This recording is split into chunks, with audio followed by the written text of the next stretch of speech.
Hi guys! Welcome back again. So for today's video guys, tayo ay magre-read ng mga comments ng ating mga commentator sa ating page. Di ba sa page ko na to is meron akong mga video. Syempre, andyan yung mga comments, yung mga harsh comments, mga mean comments, mga gobil comments.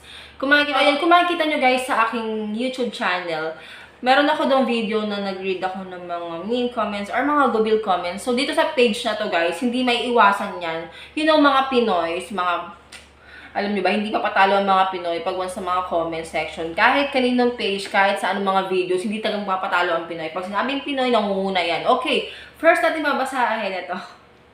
Ay, nako talaga mga Pinoy, mga talagang nagmamayabang talaga. Ito, kala mo talaga.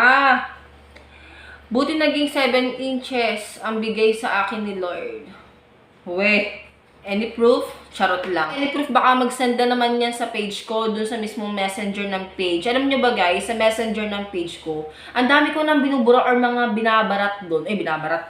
Ang dami ko nang binubura or binabara dun. Yung mga taga minsan minumura ko. Kasi alam nyo ba guys, sa umaga, mababasa mo, pag nag-open ako ng mismong page ko sa mga messenger, may mga tumatawag kasing kupal. Meron talagang tumatawag ng madaling araw, mga walang pakundangan, mga tumatawag ng alauna, alas 2, alas 3, basta ayan, ganyan sila. Tumatawag sila ng walang pakundangan, tapos, mambubuisit lang, mambuburaot, tapos kung ano-ano yung mga isasend. Alam niyo ba guys, yung messenger ng page ko, karamihan dyan is, puro edits na yung mga sinesend. Hindi ko alam kung anong trip nila. Tapos, Diyos ko Lord, buti sana kung ang ganda ng itsura ng mga ano niya, mga mukha ng mga uod. So, ayan, buto sabi ni Alvin is buti naging 7 inches bigay sa akin ni Lord. We. Pero hindi ko pa pangarapin na makita pa yan, no. Tapos, meron pa siyang isang comment na sobrang liit naman nun. Alam niyo mga Pinoy, kayo na lang yung magdamayan, kayo na lang yung buhat ng bangko. Huwag yun na sabihin na, huwag na kayong mag-down ng mga kapwa Pinoy nyo. Alam naman natin na pag sinabing Pinoy, isang pinaka-standard niyan na size is 3 to 4 inches. Depende na lang kung may lahi ka or pinagpala ka talaga, yung tipong nagsaboy ng blessings, ikaw yung sumalo or yung nanay mo yung sumalo. Kaya, ganyan kalahi yun sa'yo. Okay, meron akong binara kanina dito. Kung makikita nyo to guys, mababasa nyo, may binara ako dito. Babae siguro to, pero hindi ko natitignan yung profile picture niya, wala akong pakialam sa shit na to. Okay, sabi niya, sa mukha mo pa lang kahit kamay at braso, pasok, walang kasabit-sabit. So, nag-react ako. Alam niyo ba guys, kadalasan, pumapatol talaga ako sa comments. Alam niyo kung bakit? Karamihan sa mga babae, pag may mga viewers, sorry ha, hindi ko nilalahat, pero may mga viewers kasi akong babae na kukupal. Alam niyo yung kapwa mo, babae mo, ida-down mo, or ikaw pa mismo yung mag-aano sa comment, mga harsh sa comment sa kapwa babae mo. Yung tipong, tangina mo, wala ka namang, ano ba? Diba? So, sabi niya, isang mukha mo pa lang kahit kamay at braso pasok, walang kasabit-sabit. Sabi ko naman, coming from you pa talaga, T. Baka kahit magpakitaan tayo at magsukatan, baka lata ng sardinas pwede na ipasok sa'yo. Yung hindi lata ng sardinas na ganun, pang makerel talaga yung ganun. O, diba? Sabi ko, pangit spotted. Pangit ka. So, hindi ko na tinignan yung profile mo. Mukha ka naman pa. So, next. Ito. Yung sa'yo, maluwag pa ba o masikip pa? Ba't ito sasabihin? Pero para sa akin, masikip ako, no? Masikip ako. So, mga hindi nakakaalam, meron akong pasikip video, no? So, ayun. Wala kayong alam. Mga ano dito, natatangahan ako. Nagbibigay ako ng mga confession. Akala nila yung kino-confess nila is mismo yung akin. Natatawa na lang ako. Pero okay lang yan. Tapos sabi yan, meron namang next na nag-ano dito. Ito, okay pa to. Sabi ni Alan, is real talk, size doesn't matter. Tama naman. Okay. Tapos meron naman na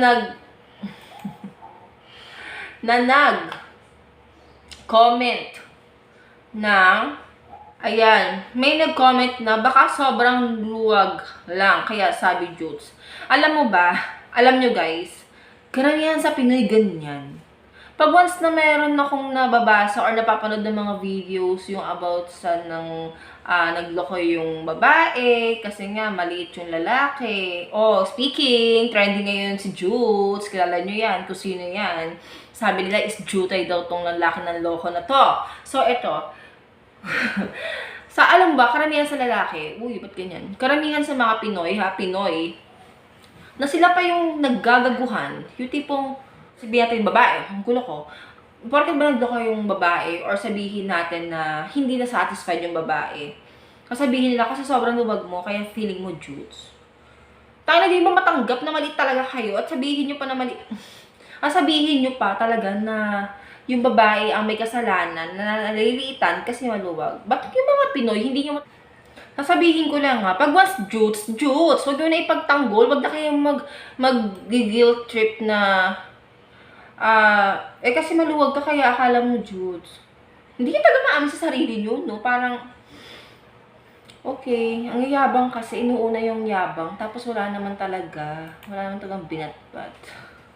Ayun, meron pang ibang comments na hindi naman daw talaga Jutes yung lalaki, sadyang maluwag ka lang, maluwag lang talaga. Tanginan to, mas marunong pa ang... Kinuha ko nga lang yung reaction video niya doon sa napag kong video ng attorney. Tapos mas marunong ka pa. Parang ungas ha. Diba? Hindi matanggap. Nakakatuwa lang kasi pag mga lalaki, pag once sabing jutay, talagang nagtatakpanan sila, no? Hindi nila matanggap na, mga Pinoy, karamihan sa Pinoy is talagang jutay. Hindi ko nilalahat, baka na naman sabihin nyo, nilalahat ko.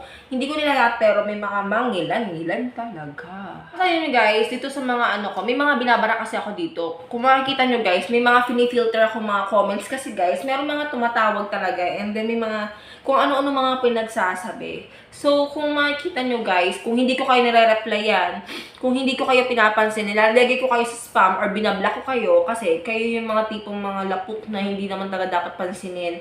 Lalo kung papapansin lang kayo, nabuburaot lang kayo. Kayo yung mga tipong hindi na pag-aksayahan ng oras para replyan. Kasi karamihan talaga, alam nyo, lalo sa access, yung puro tanong-tanong lang, tapos magpapasend ng details, bubusiting ka, magpapa-visit check pa. O, di ba kilala mo kung sino ka? Magpapa-visit check pa, tapos wala mo palang pambayad, huwag ka na mamburaot, huwag ka na mag-waste ng time sa akin kasi hindi kita talaga papansinin. Ayun. So, talagang, karamihan talaga is ganyan. So, ito yung mga comments na yun. So, ayun na guys, sana nagustuhan nyo yung video natin for today. So, may mga iba pang comments dito, hahalughugin ko pa guys, huwag kayong mag-alala. So, ayun ang video natin for today. Sana guys, nagustuhan nyo. Kung may mga ibang comments pa kayo, syempre, mag-comment down below na kayo. So, ayun na guys, thank you for watching. See you on my next video.